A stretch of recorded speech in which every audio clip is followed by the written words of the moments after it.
আসসালামু আলাইকুম, আমি নাতাশা হিলি টিভির পক্ষ থেকে আপনাদের সকলকে আমন্ত্রণ জানাচ্ছি আমাদের আজকের লাইভ অনুষ্ঠানে।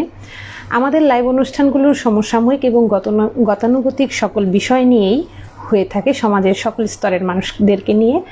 তো আজকেও এর ব্যতিক্রম নয়। আমাদের সাথে আজকে উপস্থিত আছেন বিশিষ্ট সমাজসেবক, সামাজিক, সাংগঠনিক, শিক্ষানুরাগী, ব্যবসায়ী এবং রাজনীতিবিদ, বাংলাদেশ জাতীয়তাবাদী দল বিএনপি সিলেট মহানগর তাঁতি দলের সভাপতি জনাব আব্দুল গফফার সাহেব। তো স্যার, কেমন আছেন আপনি? জি ভালো, আপনি কেমন আছেন? জি, আমি ভালো আছি। আজকে আমাদের এই অনুষ্ঠানে বিশেষ কিছু প্রশ্ন রয়েছে। আমার প্রথম প্রশ্ন হলো আপনার কাছে, আপনি একজন শিক্ষানুরাগী, আপনি মল্লিকা ইন্টারন্যাশনাল স্কুলের একজন চেয়ারম্যান। তো বর্তমান শিক্ষা ব্যবস্থাপনা নিয়ে আমাদেরকে কিছু বলুন। বর্তমান শিক্ষা ব্যবস্থা আসলে এই যে গত প্রান্তিক সরকার আমাদের এই বাংলাদেশের শিক্ষা ব্যবস্থাকে ধ্বংস করে দিয়ে গেছে। আমাদের বাচ্চারা এই যে অটো পাস একটা জিনিস, এইটা দিয়া সমাজের অনেক সমস্যা। এরপর আমাদের যে স্কুলের বাচ্চাদের যে বই দেখেন, বইটা আমাদের দেশে না ছাপা হয়ে ইন্ডিয়া থেকে ছাপা হয়তো। তো আমাদের দেশে তো নিচে শিক্ষা ব্যবস্থাকে এত ধ্বংস করেছে এই সরকার, বলে ভাষায় প্রকাশ করার মতো না। তো আমার আরও একটি প্রশ্ন স্যারের কাছে, যে আপনারা আপনি একজন সামাজিক সংগঠনের সাথে জড়িত একজন লোক। তো আপনি আমাদেরকে সামাজিক সংগঠনগুলোর যে আমাদের সমাজে যে উপকারে আসে সে বিষয়টি যদি একটু বলতেন। হ্যাঁ, ধন্যবাদ আপনাকে। সামাজিক সংগঠন, বিভিন্ন সংগঠনের সাথে আমি জড়িত। বিশেষ করে আমি যেখানে আছি, বসবাস করি, আমার এলাকা শিবগঞ্জ কলাদিপাড়া, আনন্দ ৩৬। আমি এই আনন্দ সংসদের সভাপতি দীর্ঘদিন থেকে, এবং সিলেটের বিভিন্ন সংগঠনের সাথে জড়িত। সামাজিক সংগঠন বলতে ধরেন, সামাজিক সংগঠন দিয়ে খেলাধুলা বা সমাজের বিভিন্ন ভালো দিক যেগুলা অনেক সাহায্য সহযোগিতা, ধরেন এই যে করোনার সময় আমরা সামাজিক সংগঠন থেকে অনেক সহযোগিতা করেছি। সবাই একত্রিত হয়ে, সামাজিক মানে এককভাবে নয়, আর সবাই সংগঠিতভাবে আমরা একটা সহযোগিতা করতে পারি। বা বিগত বন্যার সময় আমরা সবাই সংগঠিত হয়ে বন্যার্থীদেরকে আমরা সাহায্য সহযোগিতা করেছি। এগুলো সমাজে বিভিন্ন ভালো দিকগুলা যেগুলো অংশগ্রহণ করতে পারে। এইভাবেই সামাজিক সংগঠনেরা কাজগুলাই ভালো ভালো কাজ করার জন্যই সামাজিক সংগঠন তৈরি করা হয়। আমি দেখলাম এবং এসে জানলামও যে আপনি একটি গুণের অধিকারী না, মানে অনেকগুলো গুণ আপনার সাথে জড়িত। সেটা হচ্ছে আপনি শিক্ষানুরাগী, ব্যবসায়ী, সামাজিক সংগঠনের সাথে জড়িত, সেই সাথে আপনি পাশাপাশি একজন রাজনীতিবিদও। তো আমরা জানতে চাচ্ছি যে আপনার কাছে, যে আপনি যেহেতু একজন, আমরা জানি যে আপনি বাংলাদেশ জাতীয়তাবাদী দলের সিলেট মহানগর তাঁতি দলের সভাপতি, আপনি সিলেট সিটি কর্পোরেশন ২০ নং ওয়ার্ডের একজন কাউন্সিলর পদপ্রার্থী। দীর্ঘ ১৭ বছরের নির্বাচনের গতবারের আগের বার আপনি দাঁড়িয়েছিলেন, কিন্তু সরে গেলেন কেন? আমি বলি, আমি আসলে রাজনীতিবিদ না, আমি রাজনীতির একজন কর্মী। আমাকে মহানগর তাঁতি দলের দায়িত্ব দেওয়া হয়েছে, আমি কাজ করতেছি দলের জন্য।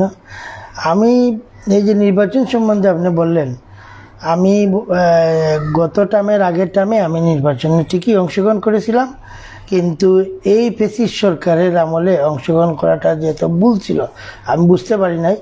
আমাকে ২০ নম্বর ওয়ার্ডবাসীর সবাই আমাকে উৎসাহ দিয়ে আমাকে অংশগ্রহণ করেছিলেন। তখন আমি নমিনেশন দাখিল করি। নমিনেশন দাখিল করার পরে যখন বাছাই পর্বের সময় ওরা আমাকে বিভিন্ন রাজনৈতিক মামলা নিয়ে আসলো, মামলা দিয়ে আমার নমিনেশন বাতিল করে দিল। তারপরে এই নমিনেশন বাতিল করার পরে আমি চাইছিলাম আইনের সহায়তা, দেখলাম এদেশে তখন তো এদেশের আইনের কোনো, ওরাই ক্ষমতাতে, ওরাই আইন, ওরাই সব কিছু, তাই আমি আর আইনের কোনো ইয়েতে যাই নাই। বিভিন্ন দিক দিয়ে চাপাশায় পরে আমি শারীরিকভাবে অসুস্থ হয়ে পড়ি, আমার নমিনেশনটা বাতিল করা হয়েছিল। এই জন্য আমি সরে দাঁড়াই নাই, আমাকে বাতিল করে সরানো হয়েছে।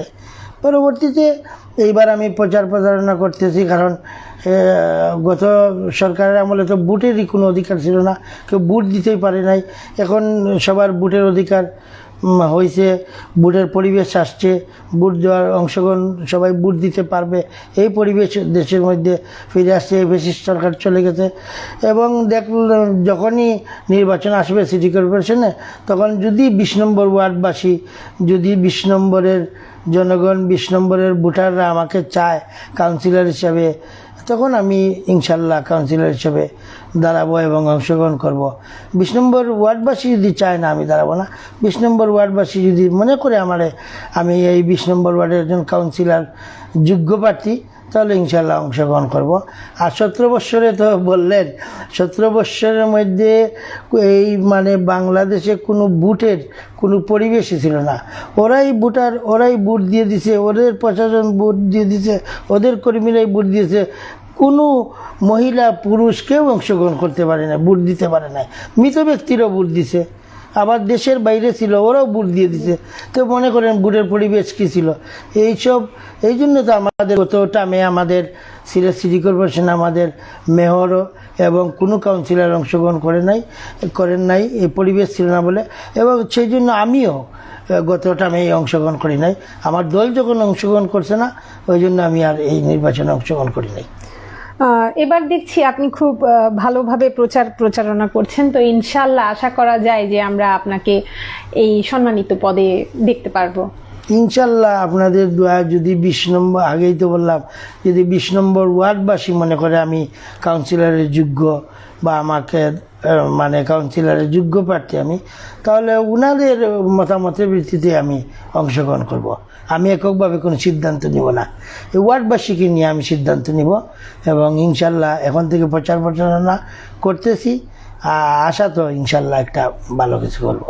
আপনাকে ধন্যবাদ এবং হিলি টিভির যত কলাকৌশল আছেন সবাইকে ধন্যবাদ জানাচ্ছি। এবং যারা এই হিলি টিভির দর্শক, যারা এই লাইভ দেখতেছেন, সবাইকে ধন্যবাদ জানাচ্ছি। সবার কাছে বিদায় নিচ্ছি। আসসালামু আলাইকুম। আপনাকেও ধন্যবাদ। আসসালামু আলাইকুম। তো দর্শকবৃন্দ, আমরা এখন চলে আসলাম, আমাদের লাইভ প্রায় শেষ। এখন আপনাদের সকলের সুস্থতা কামনা করে আমি এখন বিদায় নিচ্ছি। আপনারা সবাই ভালো থাকবেন, সুস্থ থাকবেন। আল্লাহ হাফেজ।